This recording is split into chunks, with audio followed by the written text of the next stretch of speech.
An Afghan policeman stands guard near to the site of a suicide bomber struck at a NATO convoy in Kandahar, southern of Kabul, Afghanistan, Wednesday, August 2, 2017.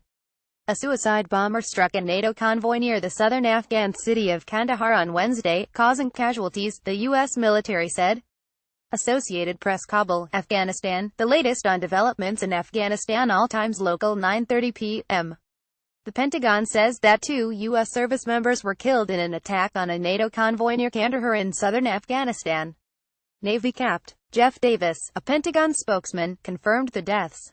There was no information on the number of troops wounded. A suicide bomber struck the convoy and the Taliban took responsibility for the attack. Eyewitness Ghulam Ali, who runs a mechanics shop near the attack site on the outskirts of the city of Kandahar, says he saw a military vehicle on fire on the road. He says helicopters arrived and he saw soldiers being taken away from the scene but could not determine the extent of their injuries. The U.S. military in Afghanistan has refused to provide any information on potential casualties. ____5:25 p.m. Thousands of angry residents carried the bodies of 31 people who died in a horrific suicide attack on a Shiite mosque in western Herat. Meanwhile, the Islamic State group on its affiliated AMAQ news agency took responsibility, according to the site intelligence group.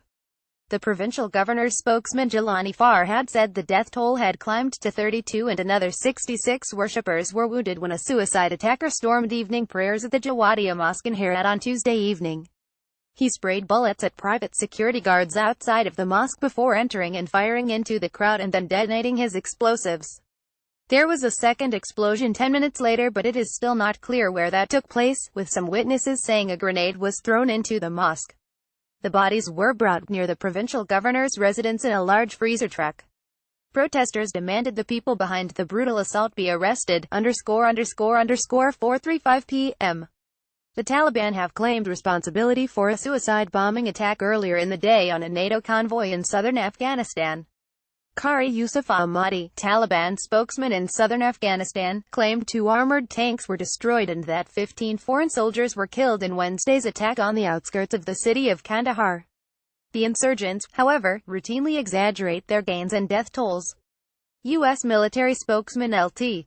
Damian E. Horvath had earlier confirmed the attack and said that there were casualties, but he could not say how many or provide their nationalities. Ahmadi identified the suicide attacker as Taliban fighter Asadullah Kandahar from southern Kandahar, saying he was a hero who carried out the attack with a small pickup truck, packed with explosives.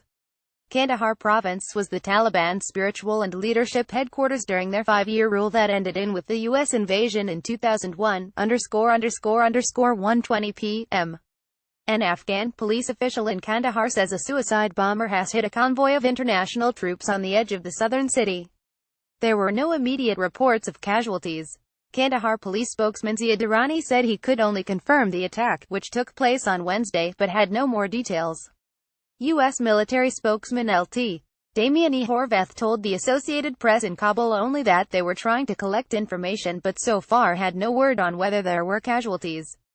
The combined U.S. and NATO troop contingent currently in Afghanistan is about 13,500. The Trump administration is deciding whether to send about 4,000 or more U.S. soldiers to Afghanistan in an attempt to stem Taliban gains. ____10:40 a.m.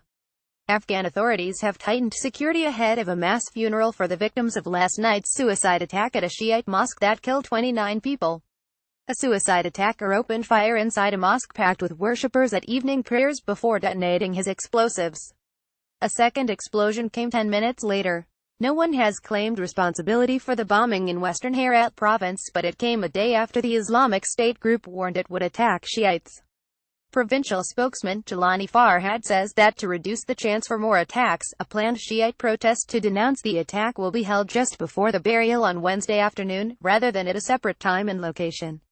Along with the 29 killed, 64 people were wounded, 10 of them critically. Copyright 2017 The Associated Press. All rights reserved. This material may not be published, broadcast, rewritten or redistributed.